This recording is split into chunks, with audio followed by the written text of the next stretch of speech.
This is the year of the teacup, at least for me. Now, I already have tons of teapots, and I've spent the last 4 to 5 years figuring out what makes a good teapot. And I think for most people, it's probably where you should start. You can't really cheat a teapot. So, for example, one of these gaiwans. They're a little bit thicker, and this style of Janjan is known for being thicker.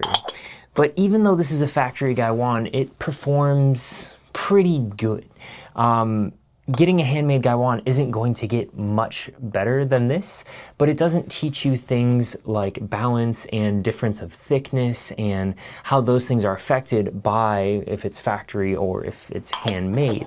Whereas if you get a teapot, these things become a lot more apparent. You can feel if a teapot pours, see how this is less than 90 degrees? You can feel if it pours too far, and you'll feel that in the pressure on your wrist. You can notice if the lid doesn't fit, and you can look for things like seeing the grinding on the top of the lid. You'll notice the different types of filters and the sizes and what types of tea are good in them. These are all intentional decisions that artists have to choose when making teapots. But all that being said, you can only use one or a couple teapots at a time. Whereas with cups, you can use a bunch, right? Like if you have a group of people, you can use a bunch of different teacups at once.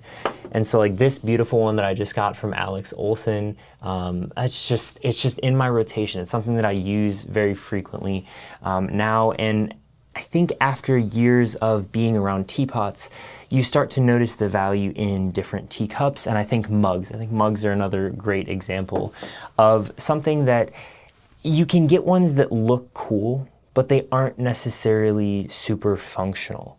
And if you don't have like good functional ceramics around, I think it's hard to tell if something is good in function and good in the fact that it looks cool.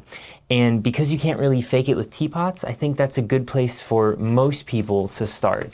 But let me know down in the comments if you think teapots are where people should start, or if there's another piece of teaware that you should start with. For me, I think I'm ready, and it's time in 2026. I'm going to be moving on to focusing on teacups and which ones I really like, which ones are cool, which ones I may be willing to give up on the perfect functional cup for something cool like this purple Ruyao cup, for example. But it's time for me to go drink more tea.